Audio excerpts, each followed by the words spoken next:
React native series की आज की इस वीडियो में हम देखेंगे कि रिएक्ट नेटिव के अंदर अगर हमें कोई स्टाइल शीट यूज करनी है तो कैसे करते हैं। स्टाइल शीट का जनरली यूज़ होता है जैसे कि आपके पास कोई घर का स्ट्रक्चर है तो उस होम में आपका सिर्फ स्ट्रक्चर है, उसको भी आपको इंटीरियर करना है, कलर करना है, वो सब तरीके से एक तरीके से मतलब फिनिशिंग कर रहे हैं तो वो स्टाइल के थ्रू कर रहे हैं। ऐसे ही सेम विदाउट स्टाइल शीट जो भी हमारा कंपोनेंट यूज कर रहे हैं वो एक तरीके से सिर्फ स्ट्रक्चर है, उसको फिनिशिंग करने के लिए या उसको और अलग कलर देने के लिए या कुछ भी उसमें फॉर्मेटिंग करने के लिए हम स्टाइल शीट का यूज करते हैं। तो चलिए आज की वीडियो में देख लेते हैं कि सबसे पहले टॉपिक क्या क्या है। तो यहाँ पर देख सकते हैं कि सबसे पहला हमारा टॉपिक रहने वाला है व्हाट इज स्टाइल शीट। फिर उसके बाद में हम इनलाइन, एक्सटर्नल और इंटरनल स्टाइल शीट देखेंगे कैसे आप क्रिएट करते हैं। और फिर हम देखेंगे कि प्लेटफॉर्म स्पेसिफिक स्टाइल शीट कैसे होती है। मीन्स अगर कोई हमारी स्टाइल्स है और वो स्टाइल्स हमें ओएस में अलग करना है और एंड्रॉयड में अलग करना है, सॉरी एंड्रॉयड ओएस में अलग करना है और आईओएस ओएस में अलग करना है, तो हम कैसे उसको कर सकते हैं। उसके बाद में हैंडलिंग डायनेमिक स्टाइल करेंगे। मीन्स अगर जैसे कोई हमारा डार्क कलर है वो जैसे ही वेरिएबल वैल्यू चेंज होती है तो उसके अकॉर्डिंग थीम भी चेंज हो, तो वो सब आज इसमें देखेंगे। तो सबसे पहले चलिए चलते हैं कोड पर और वहाँ पर देखते हैं। तो यहाँ पर आप देख सकते हैं कि हमारा यहाँ पर ये कोड है और इसका एमुलेटर भी स्टार्ट कर लेते हैं। तो हमारा यहाँ पर एमुलेटर दिख रहा है। तो यहाँ पर सबसे पहले हम समझते हैं कि स्टाइल शीट क्रिएट कैसे करते हैं। तो स्टाइल शीट क्रिएट करने के लिए हम यहाँ पर एक टेक्स्ट बना लेते हैं। यहाँ पर हमने क्या हेलो प्रिंट कर लिया। अभी आप देख सकते हैं यहाँ पर सिंपल आ रहा है। इसको बनाने के लिए हमारे पास सबसे पहले हम देखते हैं कि स्टाइल शीट इनलाइन स्टाइल कैसे बनाते हैं। इनलाइन स्टाइल के लिए हम यहाँ पर टाइप करेंगे स्टाइल और यहाँ पर डबल ब्रैकेट्स यूज करेंगे। फर्स्ट ब्रैकेट जो है वो हमारा ऑब्जेक्ट के लिए और सेकेंड ब्रैकेट जो है वो JSX का है। तो यहाँ पर हमें जैसे इसका बैकग्राउंड कलर देना है, सबसे पहले हम फ़ॉन्ट स्टाइल देते हैं। तो यहाँ पर फ़ॉन्ट स्टाइल जितनी भी CSS है वो सारी CSS सेम आप जो नॉर्मल CSS होती है उसके तरीके से होती है, बट यहाँ पर क्या होता है वहाँ पर डैश जैसे फ़ॉन्ट डैश स्टाइल करेंगे तो यहाँ पर कैपिटल लेटर यूज़ करेंगे, मीन्स कैमल करेक्टर यूज़ करेंगे।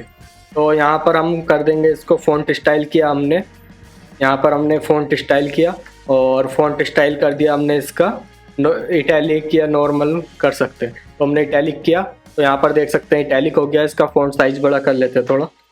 तो फ़ॉन्ट डैश साइज होता है तो रिएक्ट नेटिव में फ़ॉन्ट साइज होता है, मतलब जो डैश है उसके नेक्स्ट कैरेक्टर कैपिटल हो जाएगा और डैश को रिमूव कर देते हैं। और यहाँ पर फ़ॉन्ट साइज दे दिया हमने 20।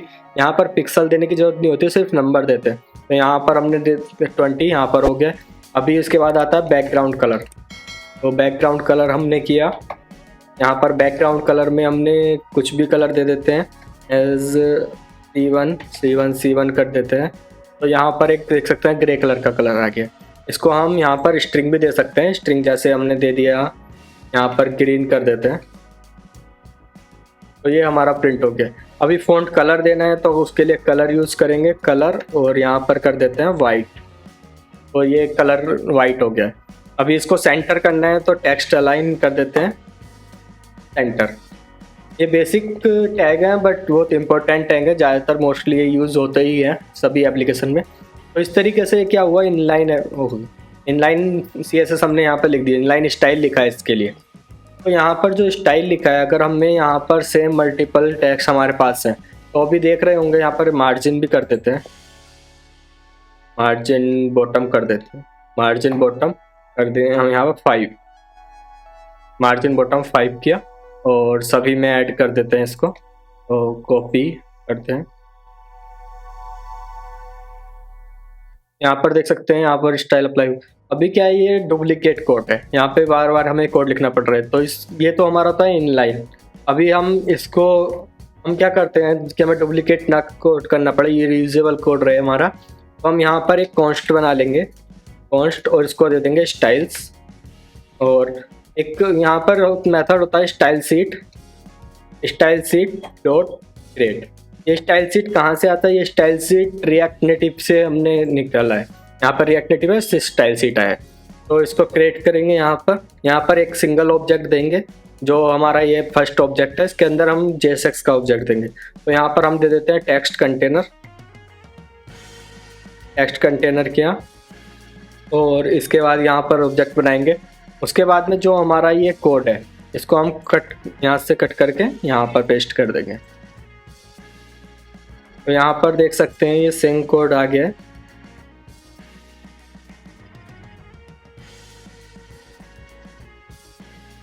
ये हमारा जो हो गया ये हुआ इंटरनल स्टाइल, क्योंकि हमने इसको क्या किया है, यहाँ पर जो हमारा स्टाइल है इसको हमने सेम कंपोनेंट के अंदर बनाया, बट ये कंपोनेंट मेथड से बाहर होना चाहिए।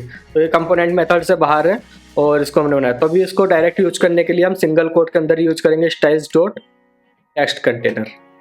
तो यहाँ पर आप देख सकते हैं कि ये सभी पे अप्लाई हो रहा है, मीन्स ये प्रॉपर वर्क कर रहा है। तो अभी इसको यहाँ से सभी पे सेम कर दें। तो जो हमारा कोड मल्टीपल टाइम यूज जो लिखा हुआ था वो हमारा सिंगल में यूज हो गया। तो यहाँ पर हम देख सकते हैं हमारा स्टाइल्स तो टेक्स्ट कंटेनर कर देते हैं। तो यहाँ पर ये हो गया। इस तरीके से हमारा सभी पर अप्लाई होगा। यहाँ पर हमारा टेक्स्ट देख सकते हैं जो हमारी इनलाइन है वो सभी यूज हो गया है। अभी ये हमारा जो एग्जांपल था इंटरनल स्टाइल शीट थी हमारी। इनलाइन हमारा जब यहाँ पर लिखा था वो इनलाइन था, ये इंटरनल है। अभी हम एक्सटर्नल बनाते हैं। तो एक्सटर्नल बनाने के लिए हमें एक फाइल की ज़रूरत होगी। तो हम फाइल फोल्डर के अंदर ही बना सकते हैं या कहीं भी बना सकते हैं, मेन प्रोजेक्ट में भी बना सकते हैं। तो हम मेन प्रोजेक्ट में ही बना लेते हैं यहाँ पर। तो हमने यहाँ पर किया और एक न्यू फाइल क्रिएट करेंगे। यहाँ पर इसका नाम दे देंगे style.tsx। ये हमने किया style.tsx। जो हमारी यहाँ पर ये CSS है इसको हम कॉपी करेंगे और यहाँ पर पेस्ट करेंगे। अभी यहाँ से हम कॉन्स्ट हटा देंगे, यहाँ पे इसको करेंगे एक्सपोर्ट डिफ़ॉल्ट। अभी ये स्टाइल शीट हमें चाहिए होगा। तो स्टाइल शीट कहाँ से मिलता था, ये मिलता था हमें रिएक्ट नेटिव से। तो इसके लिए हम क्या करेंगे, इंपोर्ट करेंगे यहाँ से स्टाइल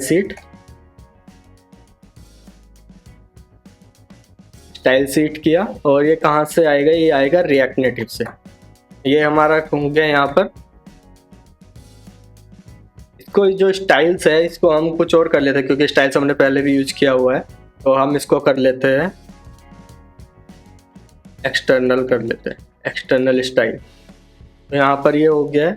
इसको यहाँ पर एक मिस्टेक थी, इसको हमने फंक्शन किया तो अभी हमने इसको कॉन्स्ट वेरिएबल में लिया है। यहाँ पर हमने कॉन्स्ट वेरिएबल में लिया है, एक्सपोर्ट डिफ़ॉल्ट किया और यहाँ पर ये एक्सपोर्ट हो गया है। यहाँ पे अभी हम इसको कर सकते हैं टेक्स्ट कंटेनर। तो यहाँ पर टेक्स्ट कंटेनर, यहाँ पर देखेंगे एक्सटर्नल शीट विदाउट ब्रैकेट्स हुई है, क्योंकि यहाँ पर ये हमने डिफ़ॉल्ट एक्सपोर्ट किया है। अगर हम यहाँ पर सिर्फ एक्सपोर्ट करते तो वहाँ पर हमें ब्रैकेट्स यूज करना पड़ता। तो अभी देख सकते हैं यहाँ पर ये एक्सटर्नल शीट काम कर रहा है और फिर नीचे सभी इंटरनल शीट है। इनलाइन शीट हमने इससे पहले देखा ही था। तो ये तीनों इस तरीके से वर्क कर रहा है। अभी आता है हमारा, उसके बाद में हमारे पास आता है कि जो हमारा मतलब प्लेटफॉर्म स्पेसिफिक अगर कोई हमें कोड करना है, क्योंकि क्या होता है कि एंड्रॉयड में फ़ॉन्ट साइज डिफरेंट हो सकता है और iOS में डिफरेंट हो सकता है। तो अगर हमें ऐसा कुछ करना होता है तो उसके लिए हमें कैसे करते हैं, तो उसके लिए हम सबसे पहले देख लेते हैं यहाँ पर। तो यहाँ पर हमने किया, जैसे हमने यहाँ पर फ़ॉन्ट साइज़ दिया हुआ है, तो हमने फ़ॉन्ट साइज़ यहाँ पर दिया अभी 20 है। तो फॉर्मेट कर लेते हैं। तो हमें क्या करना होगा, हमें सबसे पहले एक प्लेटफॉर्म चाहिए होगा। सबसे पहले हमें पता करना होगा कि प्लेटफॉर्म कौन सा है। तो हम यहाँ पर करेंगे प्लेटफॉर्म। ये प्लेटफॉर्म कहाँ से, रिएक्ट नेटिव से मिलेगा। Platform dot OS equal to अगर हमारा iOS है तो हमारा फ़ॉन्ट साइज़ हो जाए 20 और अगर एंड्रॉयड है तो हमारा हो जाए 25। अभी हम सेव करते हैं तो देखेंगे यहाँ पर, क्योंकि हम एंड्रॉयड एमुलेटर यूज कर रहे हैं और विंडो में है तो हम iOS अभी रन नहीं कर सकते, बट एंड्रॉयड में देख सकते हैं यहाँ पर एंड्रॉयड के लिए हेलो का जो वर्ड है वो 25 हो गया है, क्योंकि ऊपर 20 है। फर्स्ट वाला जो है 20 है, 25 हो गया। तो इस तरीके से हम प्लेटफॉर्म चेक कर सकते हैं।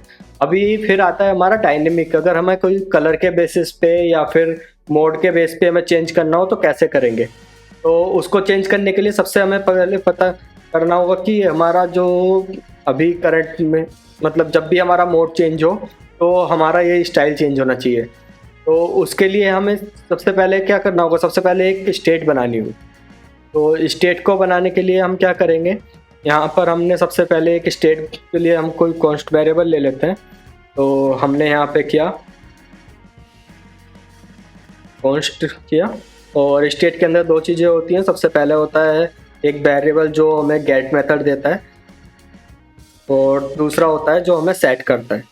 जो ये हमारा मोड है इसको सेट करेगा जब भी अपडेट करेगा।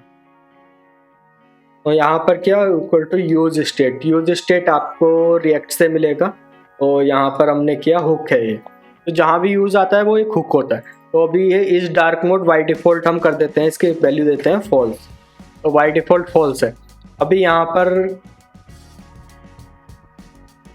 क्यों आ रहा है, एक मिनट देख लेते हैं इसको। यहाँ पर अगर हमें जो स्टेट है वो हमारी बॉडी के अंदर यूज होती है, तो हमने बॉडी के अंदर इसको कर दिया है। और अभी स्टाइल्स के अंदर हमें इसको एक्सेस नहीं कर सकते। क्योंकि जो स्टेट होती है वो सेम कंपोनेंट के अंदर ही यूज़ होती है, कंपोनेंट के बाहर आप इसको यूज़ नहीं कर सकते। तो उसके लिए हम एक यहाँ पर इसको फंक्शन बना देते हैं। तो हमने इसको फंक्शन बनाया और इसको यहाँ पर किया और इसको फंक्शन बनाया। इसके अंदर हम एक पैरामीटर ले लेते हैं इस डार्क मोड, और ये किस टाइप का होगा, ये होगा बूलियन टाइप का। तो हमने यहाँ पर किया।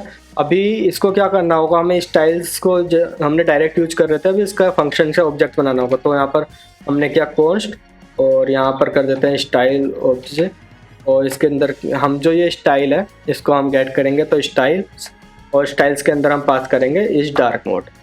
अभी यहाँ पर इस डार्क मोड है, तो ये यहाँ पर हम चेक कर लेंगे बैकग्राउंड कलर अगर इस डार्क मोड है तो हम इसको कर दें ब्लैक, अदरवाइज इसको कर दें वाइट या कोई और यूज़ कर लेते हैं, ब्लू कर लेते हैं। तो ब्लू किया। अभी यहाँ पर स्टाइल जो ऑब्जेक्ट है, स्टाइल ऑब्जेक्ट डॉट कर देंगे यहाँ पर। तो स्टाइल ऑब्जेक्ट से हमने टेक्स्ट कंटेनर लिया, ये हमारा फिक्स है। अभी देख सकते हैं यहाँ पे ब्लू आ रहा है क्योंकि यहाँ पे जो इस डार्क मोड की वैल्यू है वो फॉल्स है। अगर इस डार्क मोड की वैल्यू मैं ट्रू कर देता हूँ तो यहाँ पर ये ब्लैक हो गया क्योंकि यहाँ पर कंडीशन। तो इस तरीके से हम डायनेमिक स्टाइल सीट भी बना सकते हैं। तो आज की वीडियो में हमने देखा कि स्टाइल सीट क्या होती है, इनलाइन स्टाइल क्या होता है, एक्सटर्नल क्या होता है, इंटरनल क्या होता है, और उसके बाद हमने देखा कि प्लेटफॉर्म स्पेसिफाई कैसे यूज़ करते हैं स्टाइल्स को, और डायनेमिक वेरिएबल के ऊपर कैसे हम इसको वैलिडेट कर सकते हैं या चेंज कर सकते हैं। तो इस तरीके से हमारा स्टाइल सीट हमने कंप्लीट किया। तो आज की वीडियो में इतना ही। Thank you for watching. Please like the video and subscribe the channel. Logic की लाइनें हम बनाएंगे साजे, पाइथन से जावा सब कुछ सीखेंगे, बग्स को हटाकर हम आगे बढ़ेंगे। कोड करो, सही करो, दिन रात डिबगिंग करो, फंक्शन से लूप्स हम बढ़ेंगे साथ, कोडिंग की यात्रा चलो मिल